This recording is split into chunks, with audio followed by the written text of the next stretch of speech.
اللہ بھائی صاحب کبھی کبھی فرمایا کرتے تھے علماء علیہ کے حوالے سے یا ہمارے جو بزرگ تھے بڑے انہیں کے حوالے سے کہتے مسلمان کو جاہل نہ کہو، مسلمان کو ان پڑھ کہو، پڑھا لکھا، جاہل تو کافر ہے جس کے پاس نہ آخرت کا علم، آخرت کا یقین، نہ توحید کا، نہ نبی کے رسالت کا۔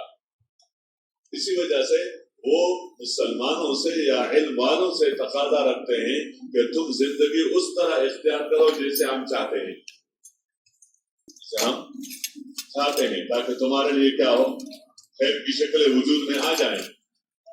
اور یہ اتنی جسارت اور اتنے کہ حضور صلی اللہ علیہ وسلم سے انہوں نے یہ تقاضا رکھا کہ چلو کچھ تقسیم کر دیتے ہیں، کچھ آپ کریں کچھ ہم کریں۔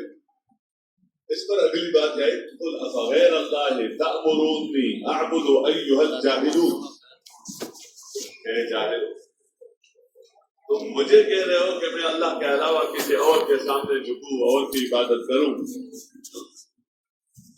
تو اس کو جہل قرار دیا۔ اس لیے جہل ظلمت ہے، جسے نبینا سے کہتے جس کے اندر یہ علم ہو، افمن یعلم انما انزل الیک من ربک الحق کمن هو اعمى، کمن لا یعلم، کمن هو اعمى، جس کے اندر یہ علم ہو کہ جو کچھ اللہ نے اتارا ہے وہ حق ہے اور جو کچھ اس میں اللہ نے بتایا ہے وہ سب حق ہے، تو آیا یہ اور جو اندھا ہے وہ برابر ہو سکتا ہے؟ اور یہ بینا ہے وہ کیا ہے؟ وہ اندھا ہے۔ اس لیے اندھوں سے راستہ طلب نہیں کیا جاتا، اندھوں کو راستہ بتایا جاتا ہے، اور اندھوں کو راستہ بینا بتاتا ہے، اندھا نہیں بتاتا کہ سب اندھے جمع ہو جائے اور آپس میں ایک بڑا بنا دے، جیسے وہ بنتی ہے نا جمنے، یہ اندھوں کے جمن ہے اور ان کا کیا ہے، یہ بڑا ہے، یہ راستہ بتاتا ہے، تو خواہ 10 ہو یا 15 ہو یا 20 ہو یا جتنا بھی ہو، بڑا ہو چھوٹا ہو، لیکن ان کو راستہ ملتا ہے خود، نو ان میں سے کوئی اس کا راستہ بتانے والا ہے، ان کو بینا ہی راستہ بتائے گا، اگرچہ ان سے عمر میں کم ہے، پیسے میں کم ہے، حیثیت اور شخصیتوں کے اعتبار سے کم ہے، لیکن ہے بینا، تو وہ راستہ بھی دکھائے گا، اور اگر اس کی مانے گا تو چلے گا، نہیں مانے گا تو گرے گا۔ جیسے فرعون کی بات پر ان کے قوم نے وہ کر لیا مانا، تو وہ خود اندھا، تو کہاں لے گیا؟ یقدم قومہ یوم القیامت فاوردہم النار، جہاں وہ گرا وہاں وہ گرے۔ اس لیے یہ ایک بنیادی طور پر ہے کہ اس کے بغیر جو انسانی معاشرہ ہے، اسلامی معاشرہ ہے، ان کی بنیادیں یہ ہیں۔ تو اس پر رکھا، اس کی طرف بلا، جتنی بھی مخالفت ہوئی ہے عمومی طور پر اور نبیوں کو تکلیفیں دی گئی ہیں، وہ اسی دعوت کے راستے میں دی گئی ہیں عمومی طور پر، کہ وہ اس کو نشر کرنا چاہتے ہیں، پھیلانا چاہتے ہیں، ادھر سے وہ روکنا چاہتے ہیں، اور یا اسی بات سے ان کو روکنا چاہتے ہیں، منع کرنا چاہتے ہیں۔ اور پھر اس کے ساتھ جو دوسری بات ہے وہ یہ ہے کہ عبادت اور بندگی کا لائق اکیلے اللہ ہے، کیوں؟ معبود جس کی عبادت کی جائے، جس کے سامنے عاجزی کی جائے، جس سے مانگا جائے، جس سے وہ ہو جس کو تو پتہ تو ہو بندے کے حالات کا، بندے کے جگہ کا، بندے کے تو وہ تو صرف اللہ ہی ہے، جس کو بغیر کسی واسطے کے، بغیر کسی واسطے کے علم کامل ہے، وہ اس میں کسی واسطے کا محتاج نہیں ہے کہ واسطے کے فلان نے بتا دیا یا کوئی آلہ ہے پتہ چل گیا، لیکن اللہ کا جو علم ہے اس میں واسطہ نہیں ہے۔ الا یعلم من خلق وهو اللطیف الخبیر، اس لیے اللہ ہی کو حاضر اور ناظر جاننا، یہ بنیادی عقیدے میں رکھا۔ اللہ کو کیا جاننا کہ جہاں تم دو ہو وہاں تیسرا اللہ ہی ہے، تین ہو تو چوتھا کیا ہے؟ اللہ ولا ادنى من ذلك ولا اکثر الا هو معهم. تو یہ معیت بے اعتبار علم کے ہے. لگے کوئی جسد تو نہیں کہ وہ تمہارے ساتھ بیٹھا ہوا ہے، یا صرف بطور نصرت نہیں ہے جیسے ان اللہ مع الصابرین ہے، لیکن یہ اللہ کے علم میں ہے کہ اللہ ہی کے علم میں سب کچھ، اور کوئی ایسی نہیں ہے ساتھ. بلکہ جس کے پاس جو علم ہے وہ اللہ کا دیا ہوا ہے، اور اللہ کے پاس جو ہے وہ کسی کا بھی دیا ہوا نہیں ہے، اس کا ذاتی ہے. بندہ جو جلب منفعت ہے اور دفع مضرت ہے، تو نفع دینا بغیر کسی واسطے کے، نقصان دینا بغیر کسی واسطے کے، کہ کوئی سبب نفع کا ظاہری اسباب میں سے نہیں ہے، لیکن وہ ذات بغیر کسی واسطے بغیر کسی سبب کے نفع اور نقصان پر کیا ہے؟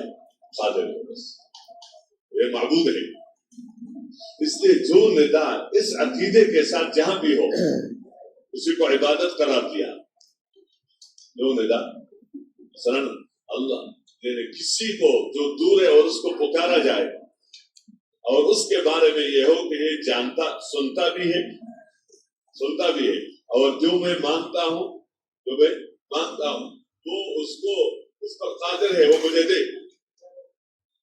تو اسی عقیدے پر جو بھی ندا ہو یا جو بھی استعانت ہو یا جو بھی کسی کی تعریف اس طرح کر رہا ہے کہ یہ چیزیں، تو وہ سب کیا قرار دیا گیا؟ غلط قرار دیا گیا، اور وہ اپنے لا الہ الا اللہ کے خلاف قرار دیا. اس لیے یہ سب صرف اکیلے اللہ کے لیے ندا ہے، اسی کے لیے دعا عبادت ہے، تو مانگنا اسی سے ہے. تو اس کو یہ ایک ایسا علم ہے جو بذات خود مقصود ہے. یہ نہیں ہے کہ یہ وسیلہ ہے یا یہ سبب ہے کسی اور حکم کے ٹھیک کرنے کے لیے کہ وہ اور حکم ٹھیک ہو جائے. نہیں، یہ بذات خود مقصود ہے، اور اس کی جگہ دل ہے. اگر دل میں ہے تو یہ علم ہے، اور اگر دل کے اندر نہیں ہے اور زبان پر ہے یا اور کوئی چیز ہے، لیکن اس کو اللہ کے ہاں علم قرار نہیں دیا جائے، تو اس کی جگہ کون سا ہے؟ اس کا دل. پھر اس کے ساتھ یہ ہے کہ جو زندگی گزارنے کے لیے اللہ نے اسباب دیے ہیں، اور ان اسباب کو ذریعہ بنایا ہے ان وقت کے مسائل کے حل کے لیے، اور اس میں ایسے تاثیریں رکھی ہیں کہ اس کے اندر موجود ہے. اس کے اندر کیا ہے؟ وہ موجود ہے. اللہ کسی وقت اٹھانا چاہے وہ الگ بات ہے، کیونکہ جو یہ یقین ہو کہ ان راستوں سے جو ظاہری اسباب ہیں جو اللہ نے بنائے ہیں اور اسی کام کے لیے بنایا ہے. اب گدھے کا کام کیا ہے؟ جیسے بندہ اس پر سوار ہو جاتا ہے، کہتے سبحان الذی سخر لنا ھذا وما كنا له مقرنین. تو یہ تسخیر جو ہے یہ مسلمان کے لیے نہیں ہے کہ کافر کے لیے، صرف مسلمان، یہ انسان کے لیے ہے. اس لیے اس گدھے کا کام ہے کہ جو اس پر سوار ہو جائے گا تو اس کا کام ہے لے کے چلو، اس کا کام ہے. آگ کا کام ہے کہ جو کھانا پکانا چاہے تو اس کا کھانا کیا کر دے؟ پکا دے. جو کسی چیز کو جلانا چاہے تو اس کا کام رکھا ہے کہ تمہارا کام کیا ہے؟ جلانا تمہارا کام ہے. لیکن یہ سب جتنے بھی شکلیں ہیں ان راستوں سے جو بھی وجود میں آ جاتا ہے تو اس میں مشیت الہی ہے. یہ بات نہیں کہ کام دے دیا اور اب آزاد ہو گیا. اب کیا ہے کہ یہ اثر تو اللہ نے دے دیا، اب آگے اس کے استعمال میں کیا ہے؟ آزاد ہے. جس کو چاہے جلا دے، جس کو چاہے نہ جلا دے، جس کو چاہے مقام تک پہنچا دے، جس کو چاہے. اس طرح تاثیر اور اس طرح کام اللہ نے مخلوق کے سپرد نہیں کیا ہے. جیسے دنیا میں ہم دیکھتے ہیں کہ کوئی صدر صاحب بڑے، وہ اپنے اختیار سے اور اپنے مشورے سے کسی کو بنا دیا جاتا ہے قاضی عدالت میں. یہ تو انہوں نے بنا دیا اپنے اختیار سے، لیکن اب اس کے بعد وہ جو فیصلہ کر رہے ہیں وہ فیصلے کر رہے ہیں تو یہ بات نہیں کہ ہر فیصلے کرنے میں وہ اس کے کیا ہے قابل ہے یا ہر فیصلہ کا علم بھی ان کو ہے. نہیں، اختیار کرنے میں تو ان کا تھا حق، لیکن جب بن گیا اس سے ہم دیکھتے نہیں کبھی اسی کے اوپر آ جاتے ہیں کہ تمہیں بھی آنا ہے. نے یہ کیوں کیا؟ قانون سے کوئی بالاتر نہیں. تو اللہ نے جو اختیارات اور جو اسباب دیے ہیں تو ان اسباب کے ذریعے سے جو نفع مل رہا ہے اس کے ساتھ اللہ کی مشیت ان کے ذریعے سے نفع مل رہا ہے. اللہ اگر اللہ چاہے بدل دے تو بدل دے. پوری دنیا جمع ہو جائے نقصان پہنچانا انہی اسباب کے ذریعے سے، کوئی فوق الاسباب کی بات نہیں ہے، انہی اسباب کے ذریعے سے جن اسباب کو نقصان کے لیے پیدا کیا گیا ہے اللہ کے نظام میں ہے. لیکن ان راستوں سے نقصان اتنا پہنچے گا جتنا اللہ چاہے گا، جتنا اللہ چاہے گا. نفع اتنا پہنچے گا جتنا اللہ چاہے گا. اس کے ساتھ اللہ نے اپنی مشیت کو جوڑا ہے تاکہ بندہ کسی چیز کے استعمال میں اپنے آپ کو اللہ کے توجہ اور اللہ کے دھیان سے مستغنی نہ ہو. پھر اگلی بات یہ ہے کہ ظاہری اس کا کوئی کام بن گیا، کھانا کھا لیا، پیٹ بھر گیا، پانی پی لیا اور پیاس دور ہو گئی، سایہ تلاش کر لیا، سایہ کا اس کے کام بن گیا، یہ تو الگ. لیکن جو حالات ہیں، جو حالات الگ چیز ہے. حالات جو ہوتے ہیں وہ روح پر آتے ہیں. خوشی کا تعلق جسم کے ساتھ نہیں ہے، راحت کا تعلق خوشی ہے، راحت ہے، عزت ہے، یہ اندر کی دولتیں ہیں، یہ باہر کی دولتیں نہیں ہیں. تو اندر والی دولتیں اندر والی دولتوں سے ملتی ہیں. اور وہ کیا ہے کہ جب بندہ اپنے آپ کو جو پیغمبر جو زندگی لے کر آیا ہے اس کے مطابق زندگی گزارتا ہے، اس کے مطابق زندگی، تو اللہ راضی ہو کر اللہ اس کو عزت دیتا ہے، اللہ اس کو اطمینان دیتا ہے، اللہ پاک اس کو کامیاب کرتا ہے اگرچہ اس کے پاس کچھ بھی نہ ہو. تو اس علم کو اور اس پر عمل کو بندہ یقین جانے کہ یہ عزت کا ذریعہ ہے بغیر پیسوں کے، یہ عزت کا ذریعہ ہے بغیر ملک کے، یہ عزت کا ذریعہ ہے اور یہ اطمینان کا ذریعہ ہے بغیر چیزوں کے.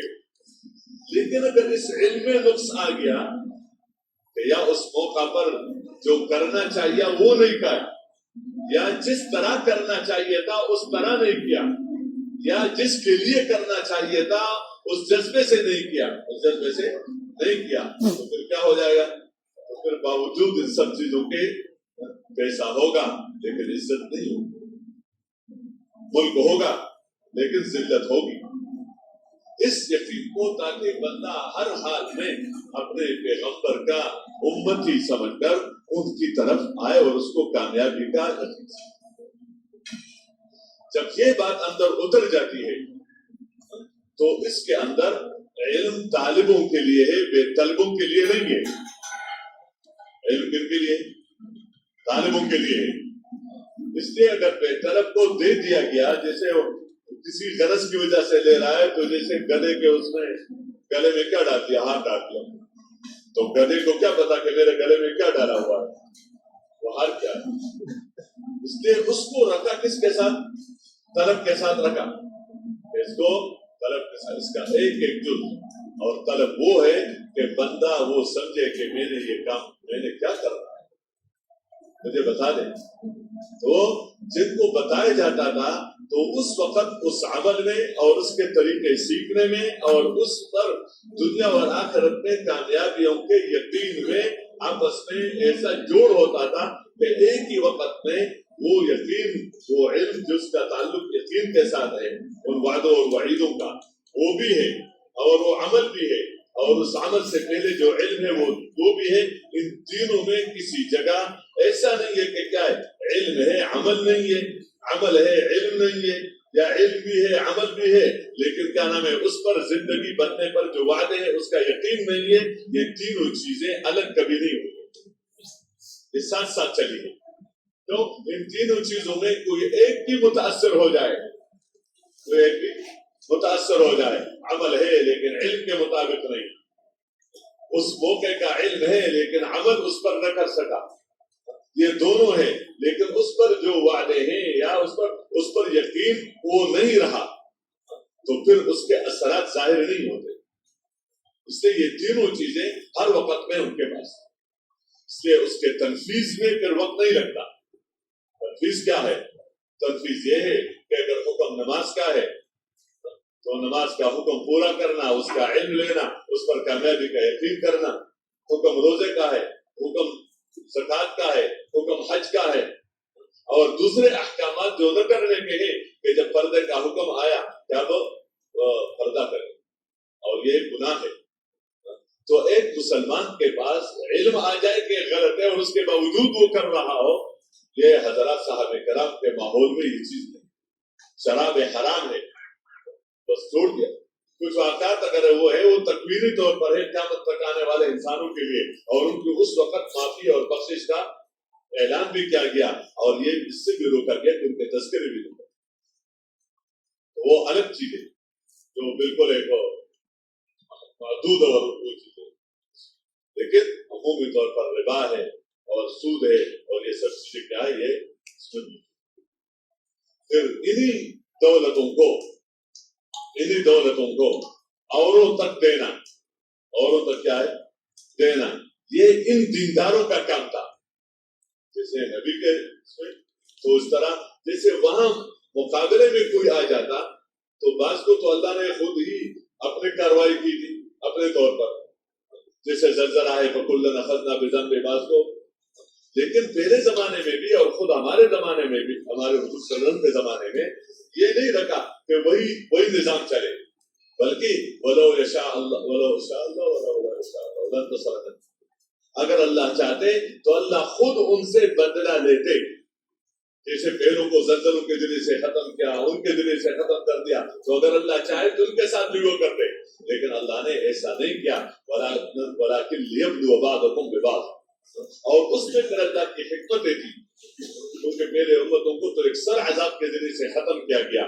ادھر وہی جو دعوت ہے اور پھر اسی میں آگے جو بھی اس کو اپنے قوت اور طاقت اس کی اتنی ہے کہ خود بھی نہیں مانتا اور اس کو چلنے نہیں دیتا، تو اس قوت کا توڑنا، اس قوت کا یہ نہیں کہ اس کو مسلمان کرنا، کیونکہ یہ دار التکلیف جو ہے یہ اس میں کوئی مجبور نہیں ہے کہ کسی کو مجبور کیا جائے، کس طرح زور کے ذریعے سے اس کو مسلمان کیا جائے کسی اور نہیں. یہ تو لا اکراہ فی الدین ہے.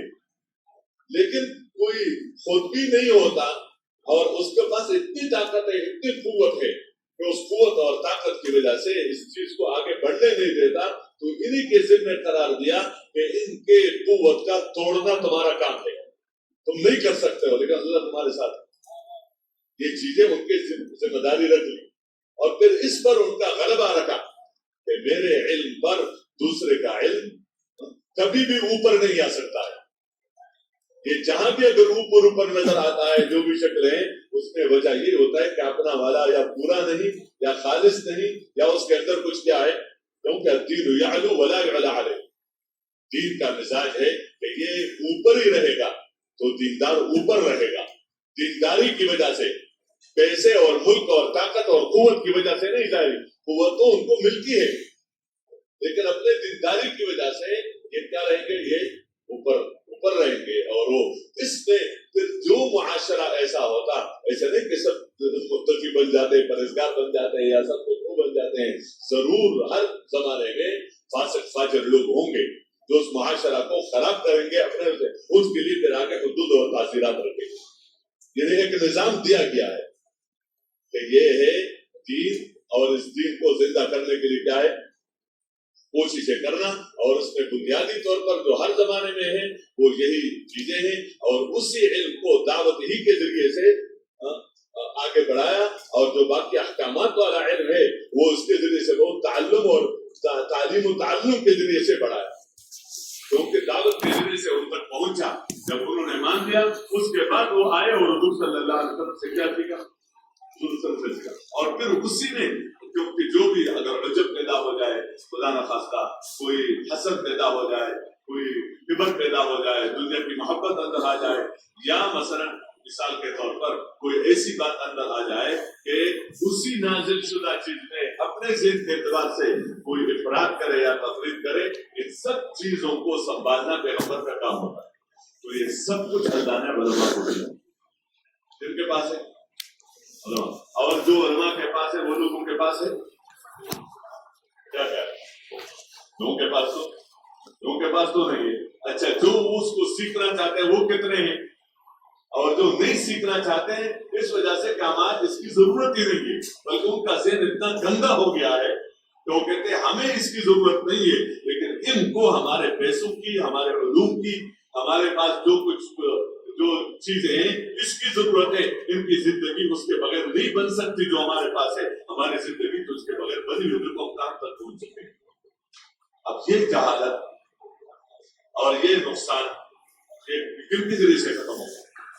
علم کے ذریعے سے۔ اللہ ہم سب کو اس کے لیے قبول فرما دے، اس لیے یہ پھرنا علماء ہی کا کام ہے، یہ لوگوں کے پاس پہنچنا۔ یہ نبیوں کے سب سے وراثت میں جو پہلی چیز آئی ہے وہ یہ کہ بے طلبوں کے پاس بے غرض ہو کر پھرو اور ان سے سب کچھ برداشت کرو، لیکن ان کو دشمنوں کے ہاتھ سے، شیطان اور نفس کے ہاتھ سے چرا کر فوراً لے آؤ اپنے صحیح راستے پر۔